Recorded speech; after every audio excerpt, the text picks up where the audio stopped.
Eu não consegui. Perfeito. Consegui. Beijo. Ótimo. Tá gravando então, tá com vocês, gente. Beijo grande. Vai descansar, Amanda. Vamos lá. Olá, boa noite. Eu sou Georgia, para quem não me conhece. Eu estou vendo que a Dani, a Elaine, a Carol e a Laís estão aqui, né? Se tiver mais alguém também que esteja com a câmera desligada, se sintam bem-vindos. Pelo que eu entendi, a gente vai começar a experiência surrealista, o capítulo 6, porque eu faltei a última vez. Então, eu não tenho como compartilhar, eu vou ler aqui e aí a gente vai discutindo cada parágrafo. Que tal? Vocês concordam? Tranquilo? Tá. A experiência surrealista. A experiência surrealista é uma expressão usada pelos surrealistas que, no entanto, poderia ser também muito valiosa para a psicoterapia e para o psicodrama. Poderíamos considerá-la um momento de transição em que princípio e fim são a mesma coisa. Esse momento de transição caracteriza-se pelo sentimento de estranhamento e pelo ato de espera e expectativa. O que era familiar num primeiro momento, torna-se agora não familiar e estranho. A realidade se amplia, o que coincide também com a descrição moreniana de realidade suplementar. A palavra wide, amplo, deriva da palavra indogermânica, Witus, que quer dizer em alemão, alemão já é um pouco mais difícil para a Geórgia, algo assim, algo bem parecido com isso. Não há equivalente em inglês para essa palavra alemã, mas uma tradução literal poderia ser algo derivado de outro, ou, em outros termos, partir-se em pedaços. A realidade suplementar, vista desta perspectiva, leva à desintegração ou ao desmoronamento, né? Já é um parágrafo bem denso, né? Bastante, com muita informação. Como é que chega, como é que isso repercute em vocês? Não sei se eu li muito rápido, se quiserem que a gente repita algum trecho, né? Aqui a gente está improvisando, não tem nada preparado. Faz 15 minutos que a Amanda me chamou, eu disse, topo, mas... Então, vamos improvisar, a improvisação é coletiva. Não consegui ler o capítulo, então, assim, vamos improvisar tudo junto, porque eu estou acompanhando contigo agora, Georgia. Tá joia. Então, assim, o que você, até onde vai o conhecimento de vocês do que é o surrealismo? Assim, não precisa, aqui não é nenhuma discussão assim que a gente fala, né? Porque a gente fala, isso é surreal, isso é muito normal a gente escutar nas conversas, né? Cara, eu tive uma experiência surreal. Entende o que é para vocês isso? E como é que a gente pode fazer esse link com o psicodrama? Como é que chegou esse parágrafo em vocês? Bom, pelas semanas que a gente vem participando e que a gente tem falado exatamente sobre essa realidade suplementar, eu acho que fica mesmo algo do imaginário, né? Que quando a gente vai para a cena é algo que a gente constrói ali com o cliente, que é o como se, que às vezes não é a realidade ali que ele está vivenciando, mas é algo que ele gostaria, ou algo que ele visualiza ali naquele momento, ou um ambiente diferente daquele. Então, eu acho que é realmente isso, é algo imaginado, pensado, construído. Sim, eu penso assim. Algo que me chama assim, não sei se vocês vão conseguir localizar, eu acho que é 1, 2, 3, 4, 5, 6, é na 7ª linha desse primeiro parágrafo. A realidade se amplia, o que coincide também com a descrição moreniana de realidade suplementar. Essa coisa da transformação de um universo para outro, a diferença, né? Essa transformação. Como isso chega para você, Márcia, que está escutando, para você, Elaine, Carol. Se para vocês o parágrafo está tranquilo, a gente pode continuar, entendeu? Mas, assim, Faz de novo a pergunta, eu queria ouvir porque eu não escutei, cortou. Não, assim, essa questão da experiência surrealista, como é que é a tua compreensão disso, né? Se você tem algum link disso, assim, já organizado no juízo, porque eu estou organizando o meu link, entendeu? Eu não estou aqui em cima de salto nenhum, eu estou improvisando, como eu disse para vocês. Entende? Como é que essa questão da expressão surrealista, né? E o psicodrama. Uhum. Aí a Laís estava falando o como se, não foi, Laís? Essa é o link que a Laís vê. Eu estava ouvindo a Laís falando e casou, assim, eu estava pensando sobre isso, dessa ser a mesma, a realidade experimentar com o surrealismo, né? Como você tinha dado o exemplo do, nossa, isso é surreal, né? E o quanto também a gente, lá, por exemplo, no CAPES, a gente trabalha com esse surreal, né?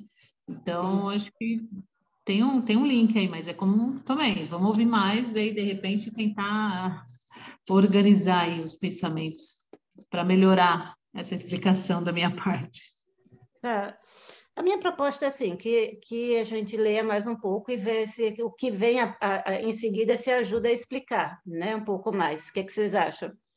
Tranquilo? Tá. Aí aqui. A espera, acima de tudo, implica que algo está faltando, algo pelo qual alguém está à espera.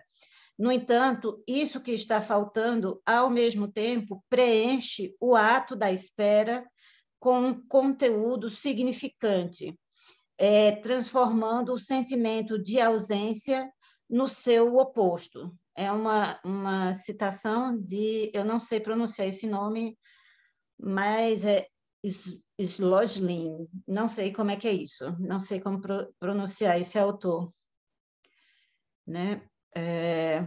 Esse momento de falta de clareza era algo que os surrealistas consideravam de duas maneiras divergentes. Uma que acolhe a espera como uma pré-condição desejável e uma força que impulsiona a descobertas. E outra que associa a espera com restrição e total disponibilidade. Restrição e total disponibilidade. Como é que isso ressoa em vocês?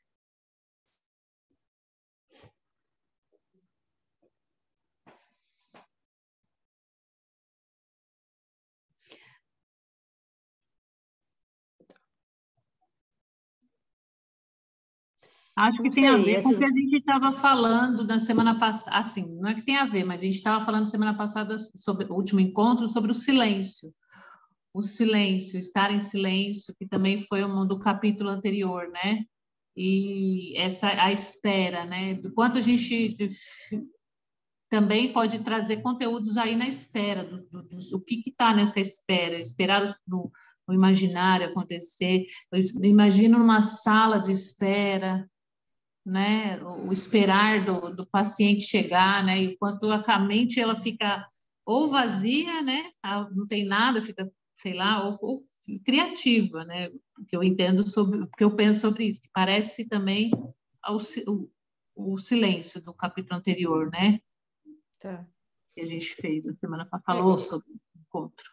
Não sei se tem alguém aí que possa complementar, mas eu fiquei pensando, Elaine, assim, muito porque eu acho que de alguma forma cada um atende, tem clientes de psicoterapia, eu suponho que todas aqui trabalham com psicoterapia. Tanto do psicoterapeuta, né, porque eu não sei vocês, mas muitas vezes eu me pergunto, gente, por onde eu vou com esse cliente?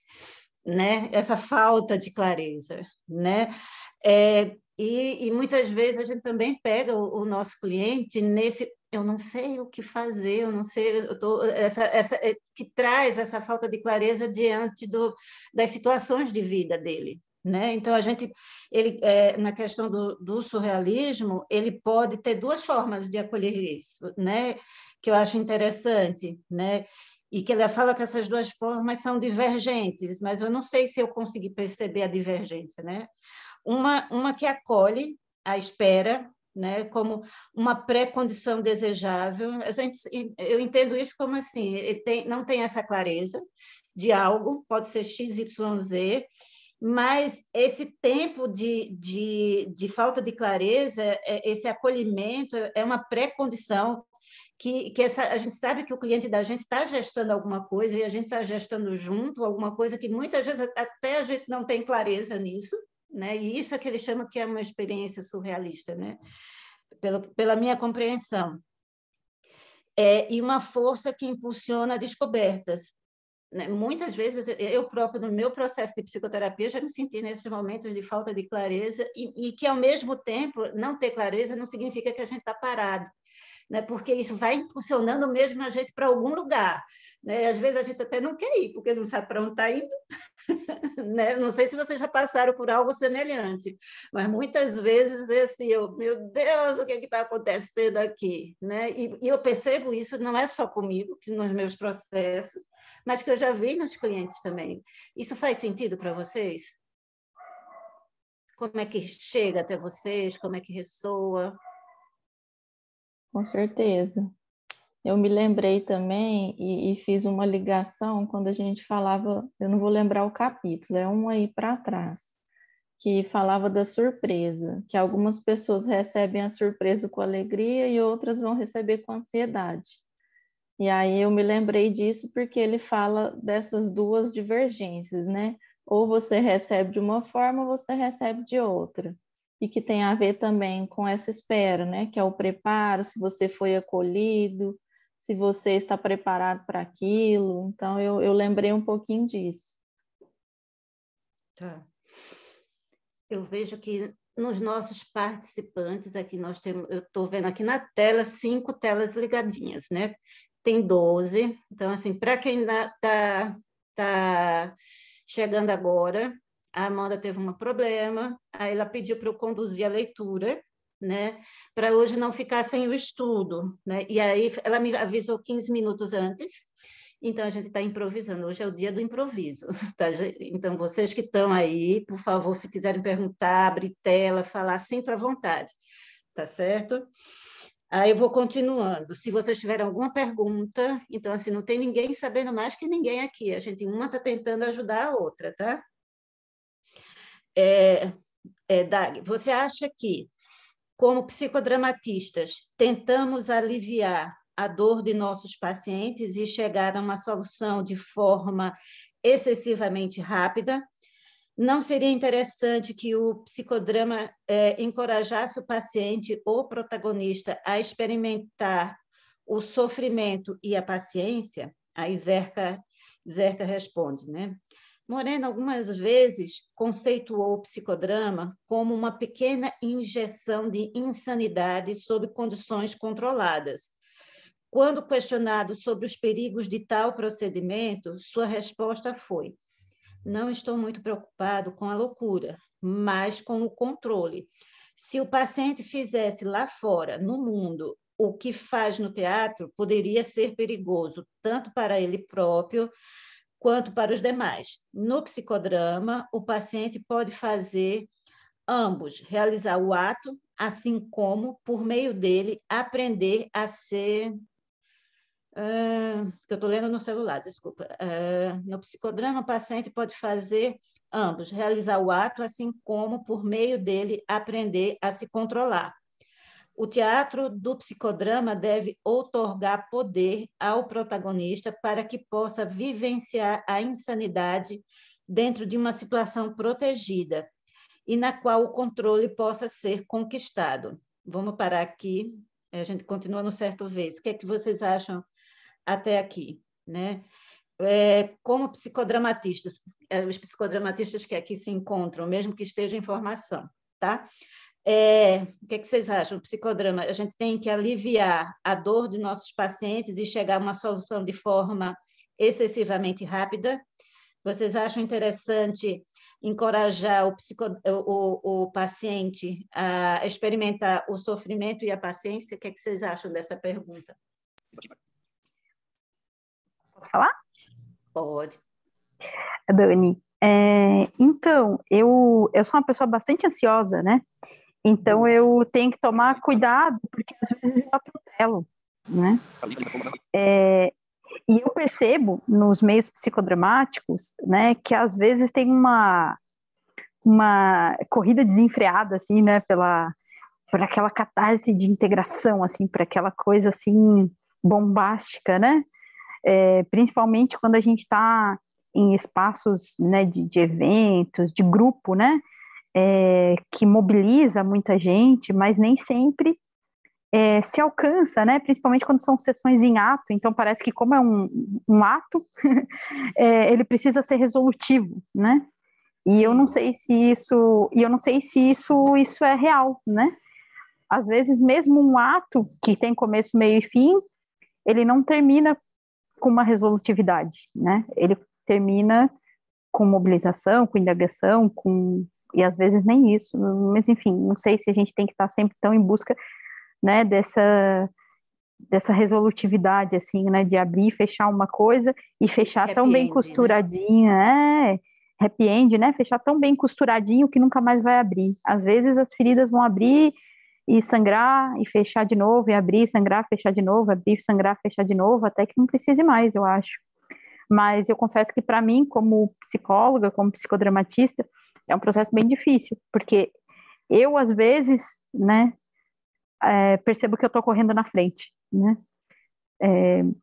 A Lu, acho que ela não está aqui hoje, mas ela sempre fala uma coisa assim, né, de que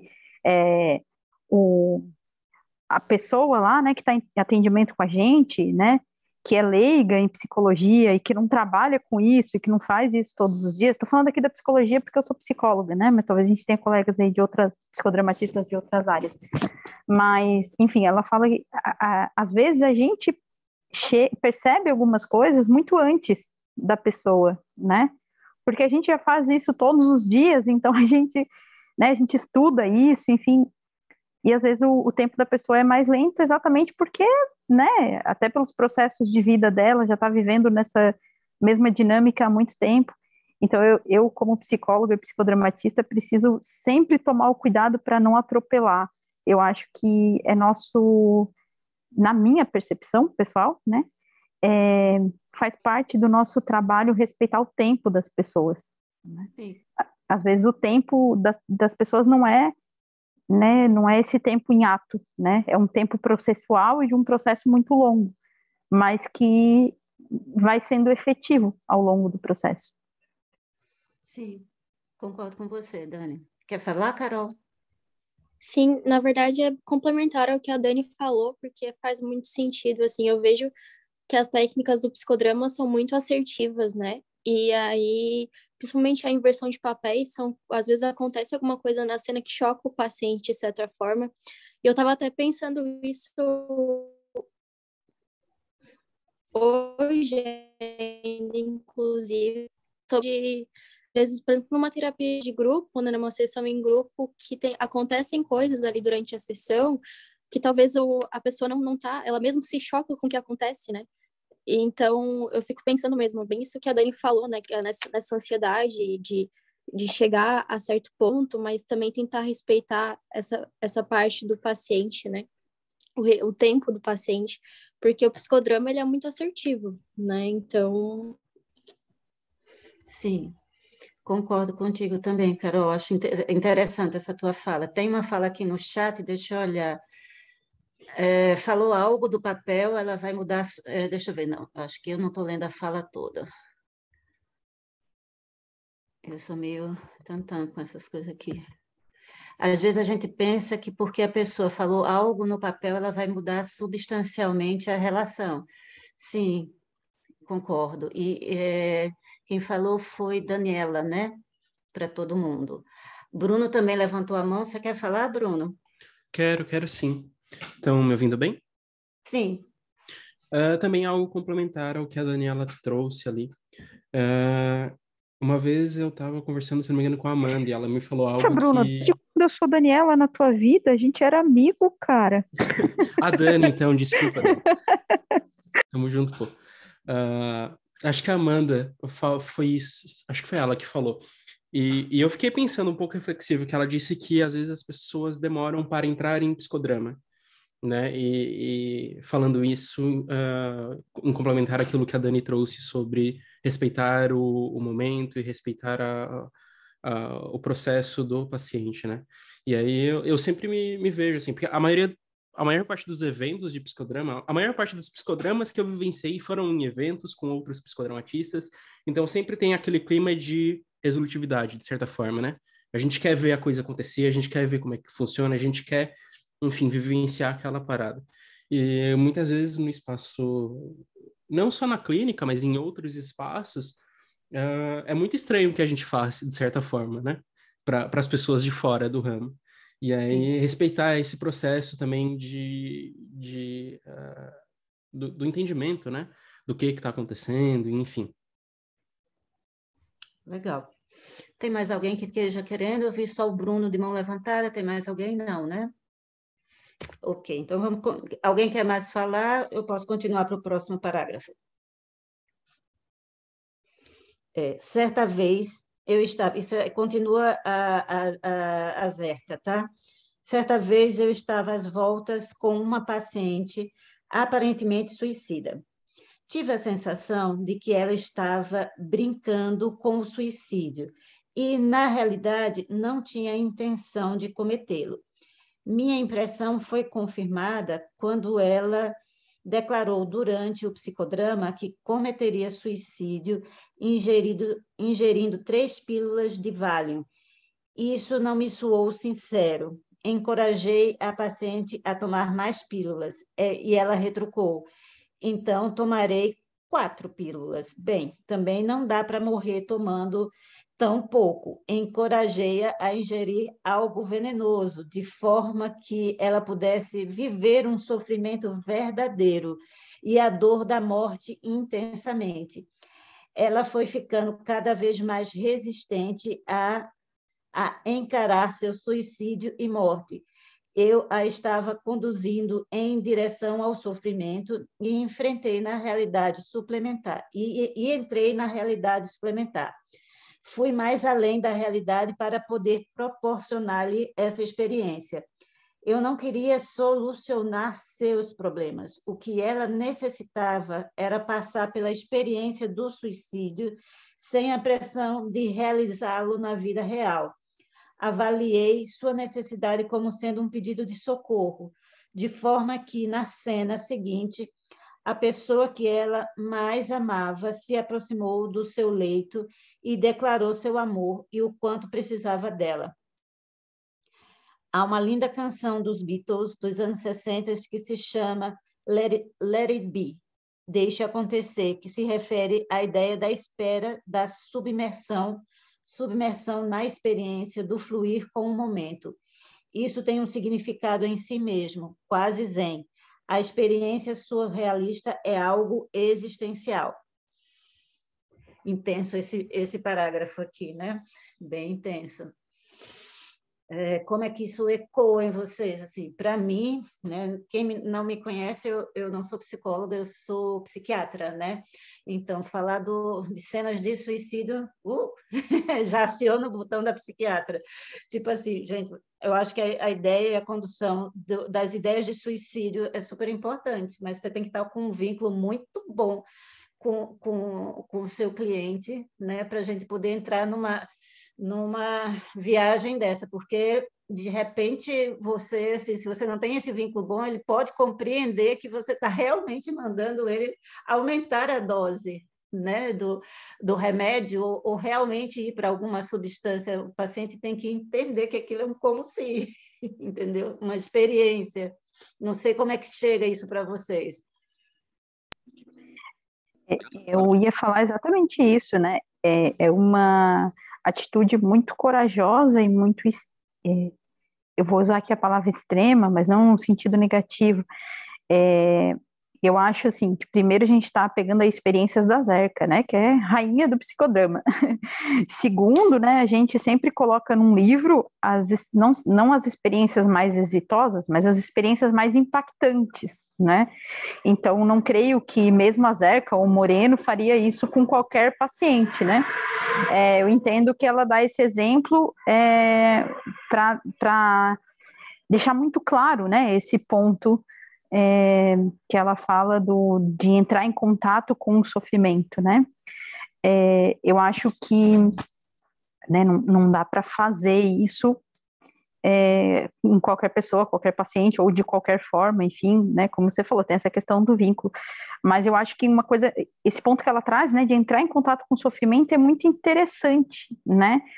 Porque a gente às vezes vai com essa ideia de minimizar o sofrimento, né, das pessoas, porque essa nossa função, a nossa missão, enfim, o nosso trabalho, né, então a gente está sempre lá, a gente é formado, né, com essa ideia de a gente vai ajudar as pessoas, a gente vai diminuir o sofrimento delas, a gente vai, e aí alguém que chega e diz, né, não, às vezes a gente precisa fazer com que aquela pessoa entre em contato com a dor, entre em contato com o sofrimento, e acho que muitas vezes a gente realmente faz isso, né? A gente realmente precisa fazer isso, né? Me vem aqui algumas memórias, alguns casos, alguns atendimentos em que realmente isso foi necessário, ou porque o sofrimento estava ali sendo negado há muito tempo, né? Ou porque, né, era um sofrimento que não era reconhecido pela pessoa, ou que não era legitimado pelos outros, né? Enfim, então, às vezes, é isso, assim, até uma supervisão nessa semana, assim, com a Lu, ela me falou algo nesse sentido, assim, né? Era um outro caso, não era uma questão de suicídio nem nada, mas, né, eu levei o caso e ela falou, bom, antes de qualquer coisa, talvez tu precise fazer essa pessoa entrar em contato com essa dor, com todas essas perdas, enfim, né? Ela precisa sentir isso antes de ressignificar qualquer coisa. E acho que às vezes a gente queima etapa, né? A gente já quer ir para a resolução, mas resolver o quê se a pessoa nem entrou em contato ainda com o tamanho da dor que ela sente, né? Claro que isso tem que ser, às vezes, muito devagar, porque dependendo do tamanho da dor, do sofrimento, a pessoa não dá conta tudo de uma vez, mas eu entendo que ela traz esse exemplo, né? A Zerca traz esse exemplo bem extremo para falar disso que muitas vezes é necessário, né? Na nossa atuação, que é sair do nosso papel de super-herói, de eu tô ali para minimizar esse sofrimento e vestir uma outra capa que é eu tô ali para cutucar o sofrimento, para fazer doer mesmo, para que depois a gente possa partir para uma outra etapa, né? Às vezes eu me sinto mal como psicóloga, eu tô lá cutucando mesmo, batendo, a pessoa, né, eu vejo a pessoa se despedaçando ali, mas é necessário. Sim. Assim, eu colocaria assim, é a visão do psiquiatra mesmo, né? Tá longe de ser da psicodramatista. Se ela chegasse nessa cena, eu tomei 3 comprimidos de Valium, vou morrer com 3 comprimidos de Valium, então eu diria, morreu. Entendeu? Meu questionamento não é criar a cena, é assim, então toma 4, então toma algo venenoso para não dar o conhecimento, porque a gente tem muito adolescente que na fantasia dele, 2 Valium vão matar ele, então não vai, né? Só assim, para matar, ele vai precisar ter uma reação alérgica, ou uma tontura, cair e bater a cabeça. Vai ser totalmente assim, mas quantidade não. Aí diz assim: toma 3, toma 4, toma 5 numa cena. Eu não faria isso, eu não recomendo, porque depois, se ele conseguir, entendeu? Ou se não conseguir, por que você tomou 10? Eu ia tomar 3, mas eu fui na psicóloga, ela disse para eu tomar 10. Como é que você chega depois, né? É muito arriscada, né? Não é recomendável, né? Não é para levar o pé da letra. Não, entendeu? Então, assim, vamos evitar vamos entrar na fantasia. Poxa, tomou 3, morreu, entendeu? Vamos tomar a coisa como posta. Não vamos dar assim, caminhos. Vamos botar no sofrimento. Pronto, você sofreu, você morreu, o que está acontecendo? Está doendo? O que acontece? Mas vamos evitar aí o lado ABP, Associação Brasileira de Psiquiatria, entendeu? bateu no lugar meu da médica. Vamos evitar dar fórmulas para o paciente conseguir, por favor. Vamos evitar ensinar os outros a se matar, porque vai que, né? Vai que dá certo, né? Tá bom, o que eu gente? admiro na Zerca é que ela é muito corajosa, né? Ela tem uma sensibilidade, pelo menos quando ela fala aqui nesse livro, do quanto ela escuta esse paciente, né? Porque quando ela fala para ela, se ela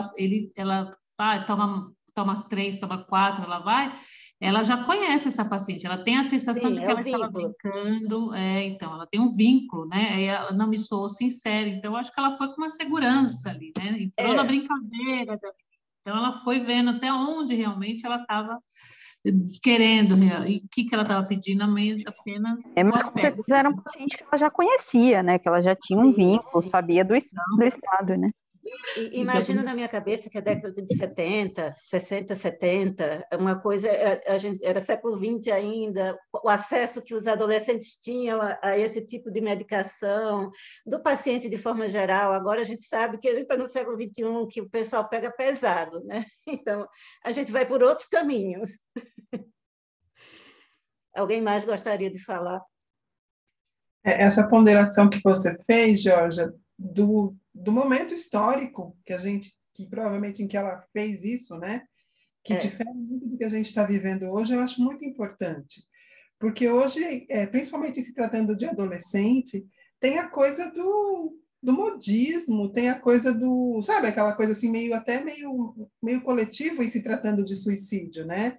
Não é uma coisa mais tão isolada e velada, digamos assim, como era há, sei lá, alguns anos atrás, né? Há 20, 30 anos atrás. Sim, e aí a gente está num outro evento, Márcia, assim, que é do evento da internet, né? De sites como o Shopee, eu não quero falar, eu super compro, não estou falando mal, mas você pode comprar um monte de coisa que antes você só tinha acesso com receita, entendeu? Tem, por exemplo, é mais na linha dermatológica, mas você tem acesso a uns ácidos que, teoricamente, antes só dermatologista tinha acesso, e agora você consegue comprar facilmente na internet, entende? Então, a gente tem muito cuidado do que fala, porque a gente está no século XXI, internet, onde se vende absolutamente tudo, entendeu? Não é difícil conseguir, entende? Por meios escusos mesmo, então vamos ser sábios no que falamos, entendeu? A minha proposta é continuar se não tiver ninguém mais para fazer nenhuma consideração. Tá? Eu queria fazer um comentário. Fala. Sobre essa questão que ela traz do entrar em sofrimento ali, né? Que a Dani falou mais cedo também sobre tirar a capa de super-herói, enfim. Eu acho interessante que nos últimos anos meio que fazer psicoterapia está em moda, entre aspas, né? Principalmente entre os jovens, assim. É legal ir no psicólogo, de certa forma. E aí a gente tem um movimento em que a pessoa ela vai para a psicoterapia sem reconhecer antes o que está ferindo ela. Então, esse reconhecimento desse sofrimento, ele acontece em psicoterapia. E isso é muito interessante, porque é diferente de uma pessoa que reconhece que tem que está com um problema, entre aspas, né?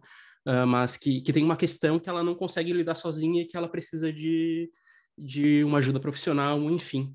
E aí é interessante de ver isso acontecer no processo psicoterapêutico, não só dentro do psicodrama, mas, enfim, sobre essa questão do profissional, né? Ter que fazer essa ponte ou atravessar essa ponte junto com a pessoa, né? De entrar em contato com esse sofrimento e reconhecer o que isso tá pegando ali, né? Enfim, eu acho muito interessante isso, principalmente nos últimos anos, assim, eu tenho me deparado com alguns casos nesse sentido e é sempre muito interessante de ver a pessoa se dando conta dessas questões, né?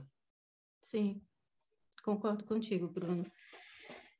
Alguém mais gostaria de fazer alguma consideração?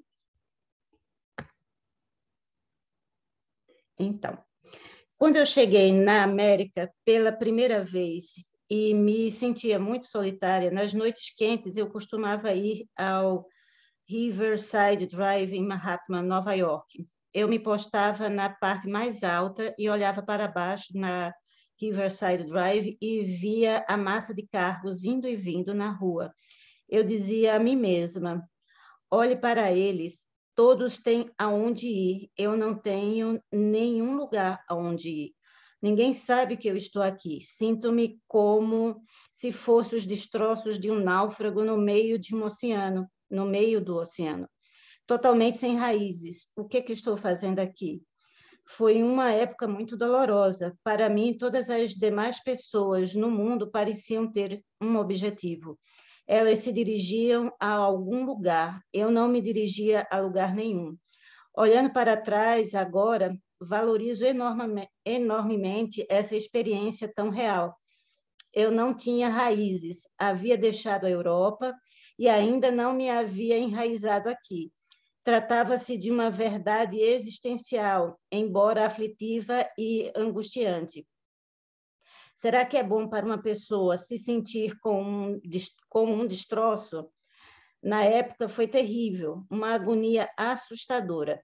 Muito de nós a experienciamos alguma vez na vida. Não é sempre tão sintética como eu apresentei, mas é a compreensão, em algum nível, de que somos sós nesse mundo. Essa é a verdade. Basicamente, estamos sós. Encontramos algumas pessoas significativas ao longo do caminho, mas nascemos e morremos sós. E do ponto de vista existencial é assim. Portanto, esse é um pedaço da vida com o qual é melhor estar em paz. Bem, eu achei a experiência altamente instrutiva, mesmo sendo dolorosa. Outro parágrafo bastante intenso, né? Como isso ressoa em vocês.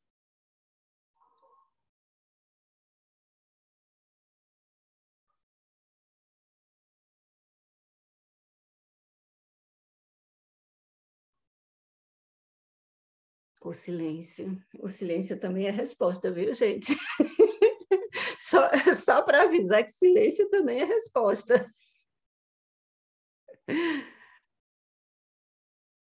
Eu estava aqui, quando eu estava esperando vocês, aí eu pensei, agora entendi por que a Amanda me deu esse capítulo. Uhum. Agora entendi por que ela me botou. Eu acho que era esse parágrafo aqui. Ai. Eu acho que é de uma coragem enorme da Zeca se falar disso, né? De estar em cima de um prédio, olhando os carros, se sentindo um destroço, um pedaço no meio do mar. Falar dessa dor que ela sentia, falar da falta de raízes, né? Falar da solidão, né? Essa compreensão do que o ser humano é um ser humano só, nascemos sós, morremos sós. E enfrentar essa coisa em psicoterapia, né, não é algo muito fácil, né? Como é que é a experiência de vocês nisso e como é que a gente pode usar o psicodrama para essa questão existencial de sermos sós, né? E aí a gente vê sobre aquela coisa assim, né? Aí agora eu busco o Moreno, né? Que cada ser humano tem. Se você está só é porque você não está você está desvinculado do seu espaço sociométrico, né? Entende? Assim, se contrapondo a isso, não para anular, mas para agregar a ideia, né? Eu pensei a mesma coisa, como que a gente é um ser só e ao mesmo tempo nós somos seres relacionais, que é o que ele fala tanto, né? Sim. E eu acho que é isso, são as duas coisas mesmo.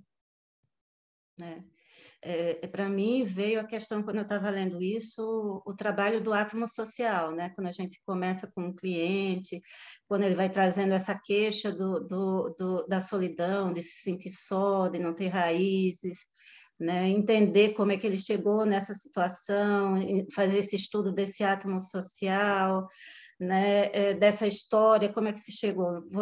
Para vocês faz sentido isso? Vocês iriam por outra parte? Por onde vocês iriam?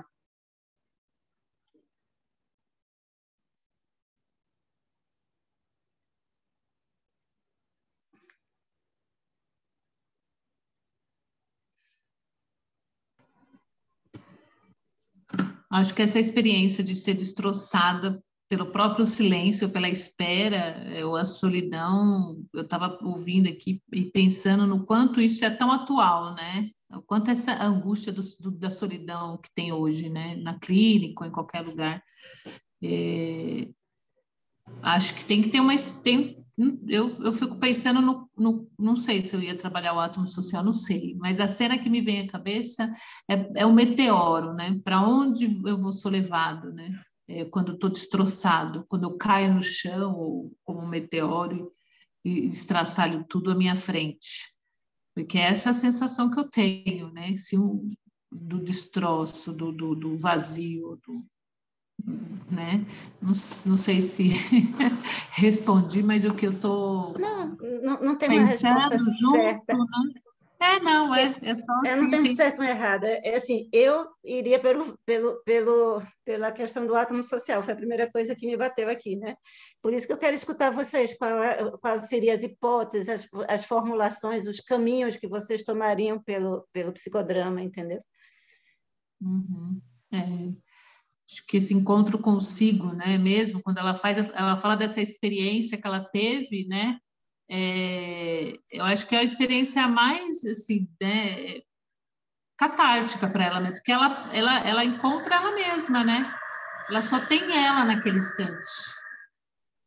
E aí, quando você fala assim, né, o fato de estar só, né, na solidão, e eu acho que é a partir daí que ela começa a criar os laços, né? Eu estava assim, eu estou em silêncio porque eu quero que você avance para ler o poema, para a gente... Você já lê, sabe tudo. Tá aqui assim, eu falo, nossa, imagina, ela faz um poema bem depois da morte do Moreno. Mas, né, o quanto de intensidade tem nesse lugar do destroço, quando perguntam para ela, né? Que eu acho que a pergunta também que ele faz, ou ela, não sei mais quem será que é bom para uma pessoa se sentir como um destroço? Né? Essa é a pergunta ali. Será que é bom? Então, ela responde que não é que foi bom, foi doloroso, mas foi altamente instrutivo, né? Essa é a sensação que eu tenho, que é o meteoro que vem e passa pelo chão todo, assim, mas que deixa marcas, né? Enfim, mas não algo como algo ruim. Ela fala dessa experiência de estar sozinha. Enfim. Não sei, aí, nessa conversa contigo, se alguém tiver mais outra coisa, eu acho legal, porque eu estou criando hipóteses aqui, a gente vai... Eu viria esse destroço. Como é que chegou, assim, a construção da cena, como aí, assim, para Zerka, ela coloca assim, eu morava na Europa, vim aqui para os Estados Unidos, né? Então, isso foi o destroço, foi o meteoro aí que a Elaine falou, entendeu? Explorar isso, como foi essa saída, né? Por que você fez essa escolha, né? Motivada em quê, né? Então, assim, eu pensando em algum cliente chegando para mim e fazendo essa queixa, entendeu? Como eu conduziria, entendeu? Tem a Laís e a Dani que levantaram a mão, né? Eu não sei quem levantou primeiro, mas falem.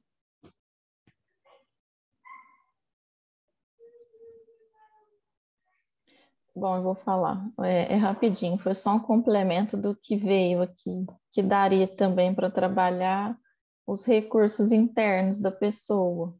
Então, foi algo que eu pensei quando você perguntou, além do átomo, né?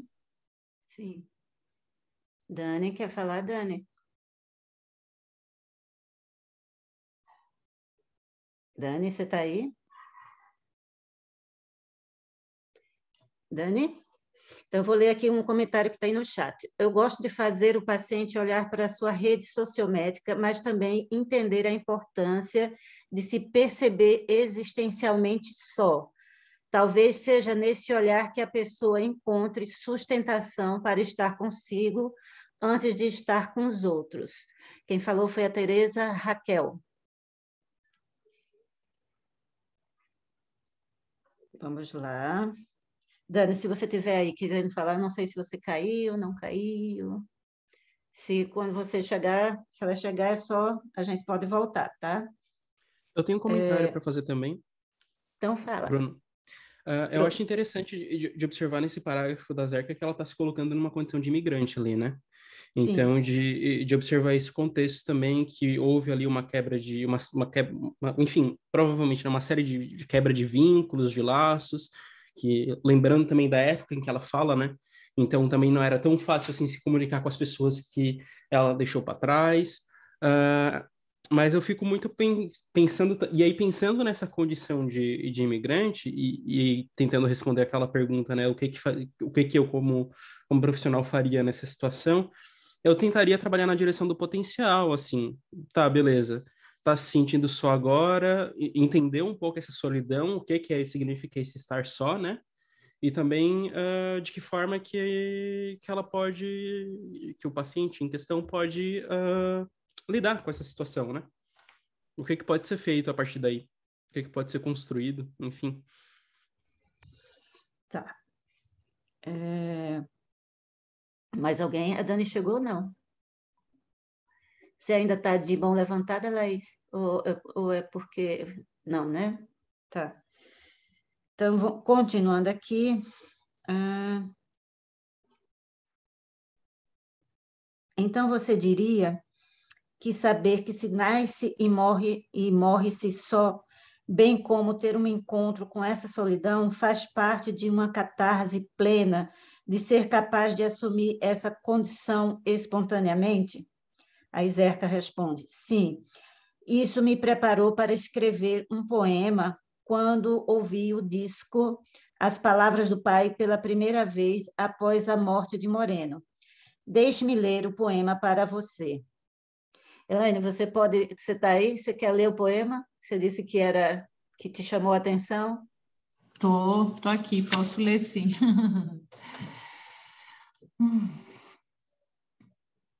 Vou ler o poema. O que eu deveria dizer sobre a morte quando a tecnologia do homem restaura sua voz?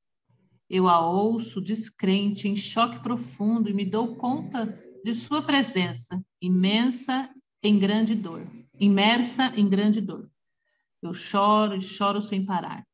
Minha perda é aguda, presente no estar, agora só. Sua voz é real, no entanto, ela se foi. A imortalidade do seu espírito traz uma dolorosa novidade. Não posso suportá-la. As lágrimas não bastam. Desejo ficar, ao mesmo tempo, fugir. O toque do telefone interrompe meu transe. Atendo e choro. Não mais mantenho o segredo. Na escuridão, compartilhamos nosso sofrimento. Di e eu. Ela sabe e permanece ao meu lado. Através do fio, outra invenção humana. Ao escrever, choro novamente, em agonia, e soluço e lamento, como jamais havia feito, com intensidade animal que me agarra e captura. Esta é a minha voz? Ela tem um som estrangeiro, embora universal. Dou-me conta, essa é a manhã do meu luto, de viver a minha perda e do mundo, o adeus ainda não dito, não proferido. Ao longo dos anos, minha aliança com você permanece inquebrável. Necessito do conforto de minhas lágrimas. Você, que me concedeu minha vida renovada, vezes sem fim. Ó Deus, quantas vezes! E também rasgou minhas entranhas dolorosamente. Na noite passada, meus alunos compartilharam amorosamente. Eles não tiveram medo e ficaram por perto. E sentiram a sua presença muito próxima. Arim me conhece, Arim? Anne me conhece. Me Anne me conteve. conhece. Oi? Me conteve. Anne me conteve. Em seu braço confortador. Em seu abraço confrontador. E chorou comigo, assim como os demais. Alguns enxugaram minha face. Nof providenciou um lenço. Novo em folha, um tecido virgem, para que eu assoasse o nariz, enxugasse as lágrimas. E Janilka, em sigilo, revelou que viu na noite passada uma neblina às margens do lago Hessian, às margens do lago Hessian. Fomos até lá juntos, o grupo e eu. Essa neblina continha uma sombra que parava ao meu lado. Ela achou que poderia ser você. Eu não vi nem senti você lá. Eu precisava disso, da sua voz, para senti-lo próximo. Uma vez mais, revivendo nossa primeira jornada em 1941. Sua voz dinâmica, jovem e sonante, lá no vagão Pullman, apresentando então essas mesmas palavras, um presente só para mim.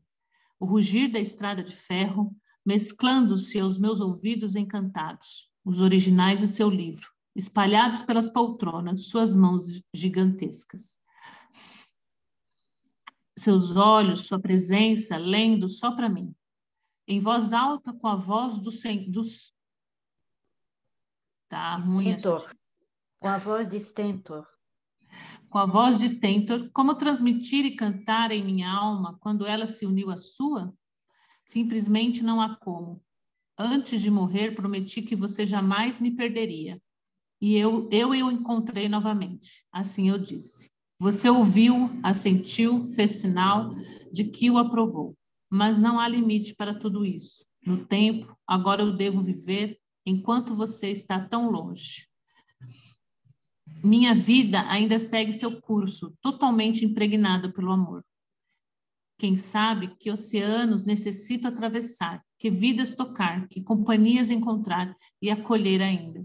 Antes que novamente eu lá esteja com você, o cosmos é nosso lar e ninguém deve estar lá sozinho.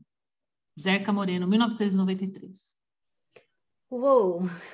Eu não conhecia esse poema, né? Acho que a gente vai terminar aqui nele.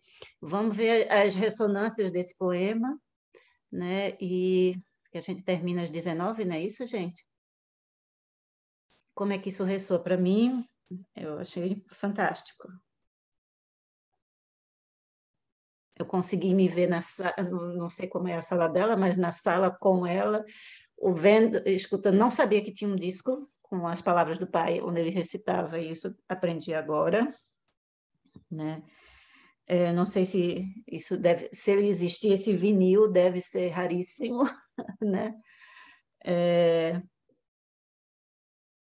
Eu queria fazer uma pergunta. Eu Sim. achei, assim, bem, bem pesado também. E eu só não entendi se essa mudança que ela fez foi depois da morte dele. Essa mudança de local. Qual a parte do poema que você... Não, porque ela fala da morte, ela fala antes do poema, né? Dessa mudança, de se sentir um destroço. Eu não sei se eu entendi. Essa mudança foi após a morte dele, e aí ela conta isso no poema, ou não? Olha, se eu entendi, eu não sou histórica da Zerca, mas eu entendi que essa primeira fase aí do destroço é quando ela chegou, ela saiu da Europa e foi para os Estados Unidos, ela migrou para os Estados Unidos e aí ela ainda estava sem laços e tudo mais. Aí de repente, pô, ela conhece Moreno, tem toda aquela história, blá, blá, blá, né? Anos a fio juntos, filho, blá. Aí ele adoece, pai, morre. Esse poema é uma outra época, ela está falando, eu compreendi que são duas épocas. Uhum. Entendi. Né? Acho que é importante destacar que ele morreu muito, muito tempo antes dela, né? Tipo, ele morreu em 74, se eu não estiver enganada. E ela morreu, se não me engano, em 2017. Então, muito, muito tempo depois. Tinha uma diferença de idade entre eles, né? Eu não lembro quanto. Sim, ela era bem mais nova, mais jovem que ele, né? Mas, então, provavelmente, se foi escrito depois, o mais provável é que tenha sido escrito, essas mudanças tenham sido após a morte dele mesmo. Tá. E como é que chega o poema dessa mulher que amou tanto Moreno? Né? Como é que chega a emoção disso? Né? Mais do que a questões históricas, que momento. Eu consegui me ver nessa sala, consegui escutar essas palavras, consegui sentir a emoção que passaria, a emoção que ela descreve é uma emoção que me chegou, me permeou, né? Que me inundou. Não sei como é que afetou vocês, mas me afetou.